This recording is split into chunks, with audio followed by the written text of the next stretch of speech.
Bonjour tout le monde. Joyeux Noël, mais Noël très chaotique. Aujourd'hui, on voit je ne sais quoi.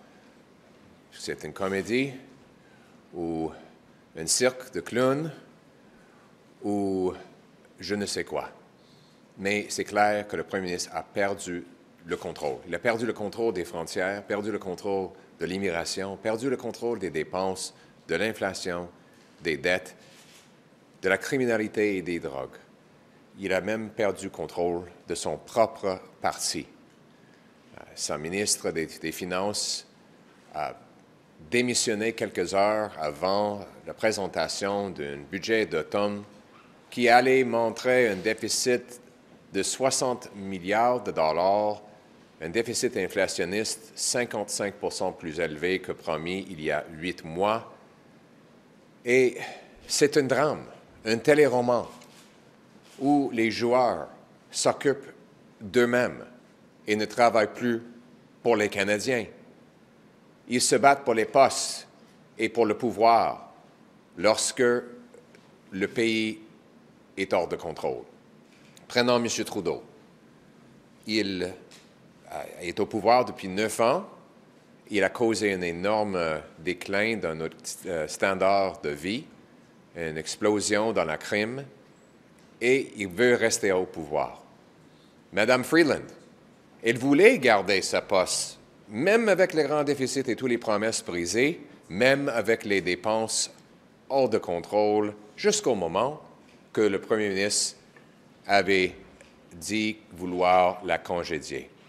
M. Carney, le conseiller économique à M. Trudeau, il voulait devenir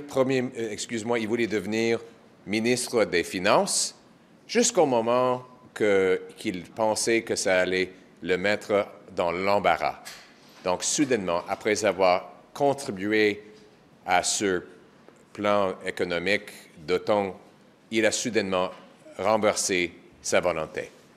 M. Blanchette, qui a voté 200 fois pour garder Justin Trudeau au pouvoir, y compris il y a 10 jours, soudainement, il change d'idée aussi et il dit stupéfié par le chaos que ça a causé. Et finalement, M. Jagmeet Singh, un homme qui a annoncé en septembre qu'il allait briser son deal avec Justin Trudeau, après quoi il a voté 8 fois pour garder M. Trudeau au pouvoir, y compris il y a 11 jours. Si M. Singh avait voté non-confiance, il y a 11 jours, quand j'ai mis une motion avec ses propres mots devant la Chambre des communes, nous serions maintenant 11 jours dans une campagne électorale. Mais il a sauvé M. Trudeau. Et soudainement, après que le Parlement ferme et il n'y a pas de possibilité d'introduire des motions, il dit vouloir en voter pour une. C'est ridicule. Ça, c'est les drames de ce téléroman. Mais ce n'est pas les drames dans lesquels je m'intéresse. Les drames qui m'intéressent, c'est monsieur et madame tout le monde, qui vivent avec un coût de logement qui a doublé depuis l'arrivée au pouvoir de ce gouvernement libéral. Je m'intéresse aux drames des gens qui ont vécu la pire inflation immobilière parmi tous les pays du G7 depuis Justin Trudeau et les libéraux. Je m'intéresse au drame des gens, des 2 millions de personnes qui doivent aller aux banques alimentaires, un montant qui a doublé. Je m'intéresse aux victimes de criminalité, dont il y a 50% de plus depuis l'arrivée au pouvoir de ce gouvernement libéral, et 116% de plus en termes de crimes commis avec une arme à feu. Je m'intéresse aux gens qui sont maintenant chômeurs à cause des politiques destructrices qui tuent nos emplois. Je m'intéresse aux travailleurs qui doivent utiliser des outils inférieurs à leurs compétiteurs américains et qui gagnent moins de paie en conséquence. Je m'intéresse aux mères monoparentales qui doivent payer plus pour nourriture parce que le coût des aliments a augmenté 37% plus rapidement ici au Canada qu'aux États-Unis. Je m'intéresse au drame des familles qui ont perdu un amour. 47 000 personnes mortes des surdoses après la libéralisation de drogue appuyée par M. Trudeau et le Bloc. Mais est-ce que M. Singh, M. Blanchette, M. Carney, Mme Freeland ou M. Trudeau travaillent sur ces drames-là? Non, ils travaillent sur eux-mêmes. Ce qu'on a appris aujourd'hui, c'est que M. Trudeau n'a plus la confiance du Parlement. Évidemment, les conservateurs n'ont pas de confiance en lui. Le Bloc dit soudainement de ne pas avoir confiance en lui. Et M. Singh dit soudainement qu'il n'a pas confiance en Justin Trudeau. Il y a 18 députés qui ont dit ne pas avoir confiance en Justin Trudeau. Et tout ça depuis le dernier vote de confiance. Donc, M. Trudeau ne peut plus gouverner. On ne peut pas gouverner sans la confiance de la Chambre des communes. C'est pour ça que dans quelques minutes, je vais envoyer une lettre à la gouverneure générale revendiquant qu'elle rappelle le Parlement pour tenir un vote de confiance pour M. Trudeau, pour décider si on va en élection et permettre les Canadiens de reprendre le contrôle de leur vie et leur pays. Reprendre le contrôle des frontières, reprendre le contrôle de l'immigration, reprendre le contrôle des dépenses, de l'inflation, de coûts de la vie, en éliminant les déficits inflationnistes, en éliminant le TPS sur les nouvelles maisons, en coupant le BS corporatif, l'aide à l'étranger, la bureaucratie et les consultants pour reprendre le contrôle des dépenses. C'est ce qu'il faut. Dans moins d'un mois, dans à peu près un mois, les Américains auront un nouveau président. Si on a un vote de confiance, un vote de non-confiance à la Chambre des communes, dans les jours à venir, nous pouvons avoir un premier ministre avec un vrai mandat par la fin de janvier. Et c'est ce dont nous avons besoin, quelqu'un qui est fort, qui peut faire face à M. Trump, qui peut reprendre le contrôle des dépenses de l'immigration, de nos frontières, de la criminalité et protéger les Canadiens. Arrêtons de travailler pour les politiciens et les drames ou les téléromans sur la colline parlementaire. Travaillons pour les Canadiens, mais le Canada d'abord. Thank you very much, everyone. Today we saw the next episode of the chaotic clown show that is costing Canadians after 9 years of this NDP Liberal government. And look at all the players in this drama. They're taking care of themselves, fighting for their own personal self-interest while they embarrass the country, tank our dollar, unleash crime and chaos in our community, threaten our trade relationship with our biggest partner. Let's go through these players. Justin Trudeau, who egomaniacally holds on to power even though 80% of Canadians want to fire him. Then there's Chrystia Freeland, who is just fine with doubling the debt, doubling housing costs, doubling the number of people going to food banks, quadrupling the carbon tax, breaking the immigration system, but then suddenly had a change of heart the second she realized she was getting a demotion. So it was really all about her.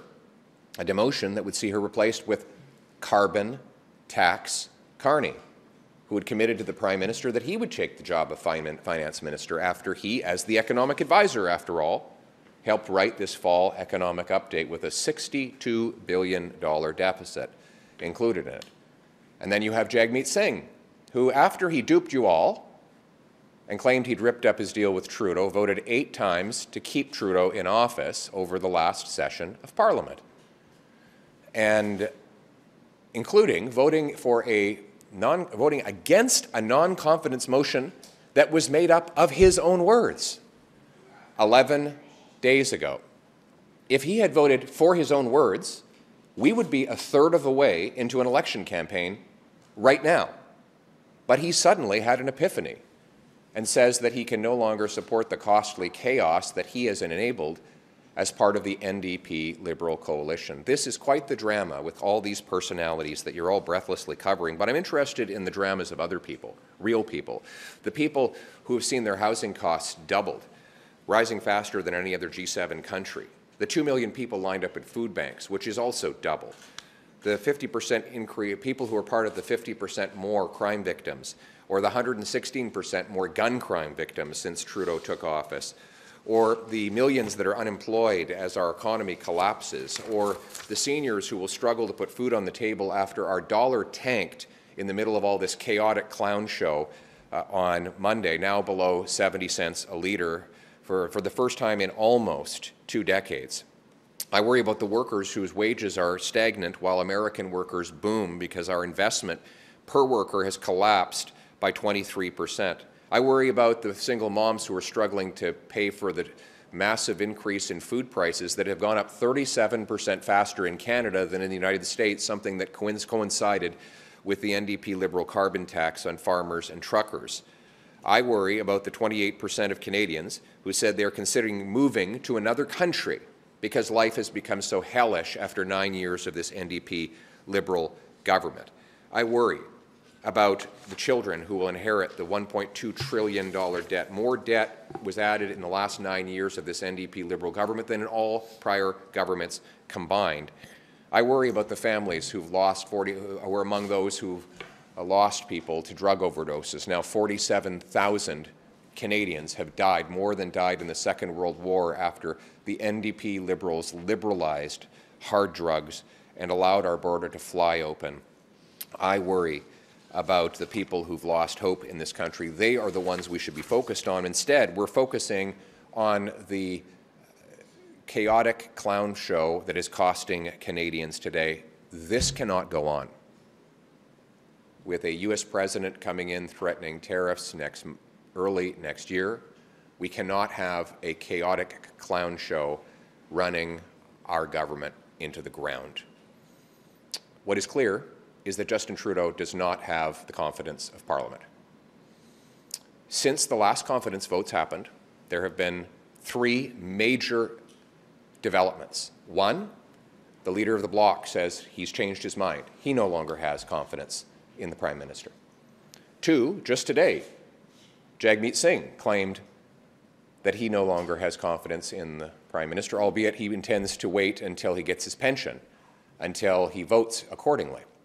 But still, he says he's lost confidence. And then there are 18 Liberal MPs, including the former Deputy Prime Minister, who've all lost confidence in the Prime Minister. Add them all up and you have 70% of parliamentarians who do not have confidence in the Prime Minister. And in the middle of a trade, border, crime, and cost of living emergency. This cannot go on. And that is why, in just a few moments, I will be writing the Governor-General, asking her to urgently reconvene Parliament and require a non-confidence vote so the Prime Minister can judge whether he stays in power, continuing to ruin our country, or whether we get an axe the tax election to allow Canadians to take back control of their lives and their country.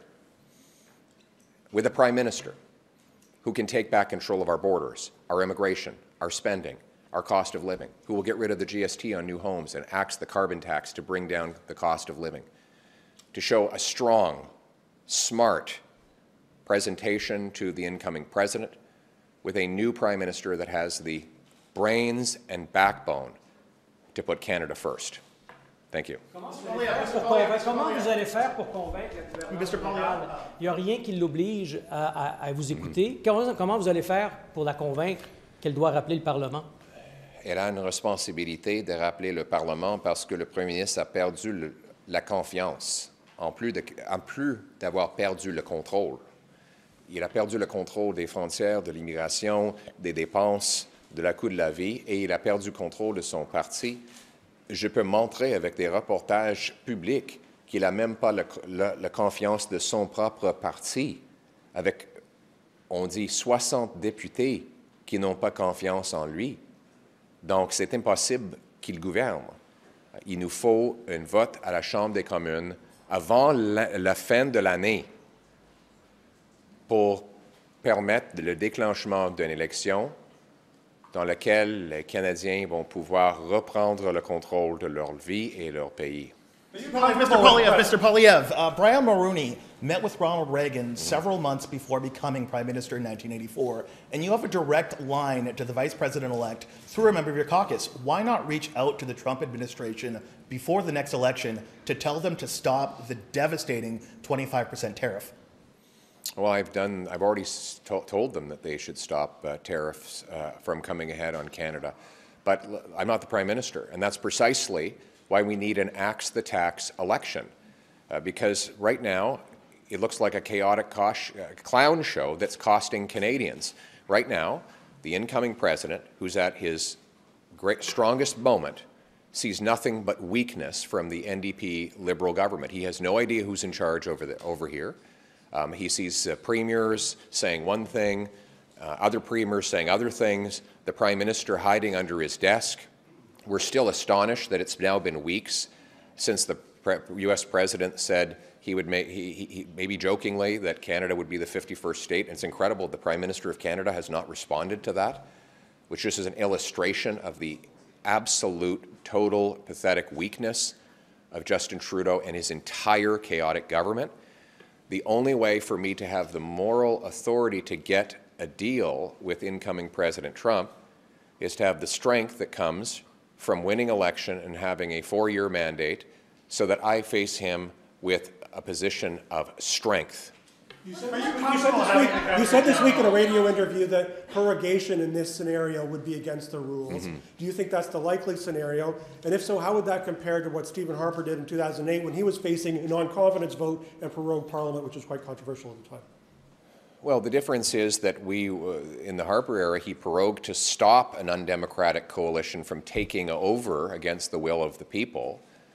In this case, a prorogation would be to preserve an undemocratic coalition that has lost the confidence of both the House and of Canadians.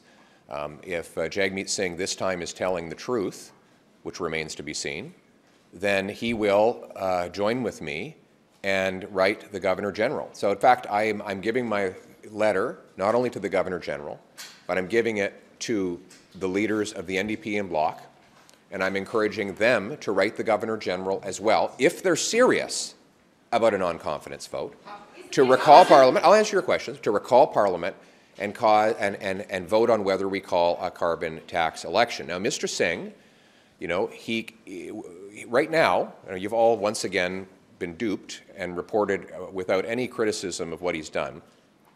He's talking about holding a non-confidence vote in March. So we're going to have months and months and months of this total chaos if Jagmeet Singh gets his way. And it conveniently will get him his pension. So the whole 41 million Canadians are being held hostage by the pension of one man. So I'm asking Mr. Singh to put patriotism ahead of pension, sign a letter to the Governor General, confirming in writing what he said in front of the cameras, that is, that he no longer has got confidence in this Prime Minister and that he is ready to go to an axe the tax election. Is it responsible to go to an election before Inauguration Day, or would you like to see it? Can you just lay out how you The sooner the better. I mean, it's irresponsible for us not to go to an election. The absolute mayhem, Inauguration Day? If I could answer your question, every minute that this chaotic clown show goes on is irresponsible for Canada. The only way to put Canada first is to immediately elect a new Prime Minister who has the strength and smarts, the brains and backbone to put Canada first. Last question. Are you comfortable with the Democratic precedent of having the Governor General not only bring the House back, but set the agenda for that House of Commons? Would you tolerate that as Prime Minister in the future? Well, I wouldn't tolerate anything that's going on right now. I think it's a total mayhem. I've never seen anything like it. It's hallucinogenic to imagine that the Deputy Prime Minister and Finance Minister would resign the day she was supposed to introduce her fall budget. A budget that, by the way, we forget, is 55% bigger deficit than they promised, $62 billion in new inflation, and the Prime Minister has lost the confidence of 60 of his own MPs, and somehow he's clinging to power. We have a guy here who has lost control of everything, and yet he clings to power. This cannot go on. So what I'm proposing is the most democratic thing that can happen. Let's have a vote in the House to let Canadians have a vote at the ballot box to elect a new common sense government that will put Canada first. Thank you very much. I already responded to that, but I'm going to do it again. I find it incredible, by the way, that Justin Trudeau still hasn't responded to that. Where has he been?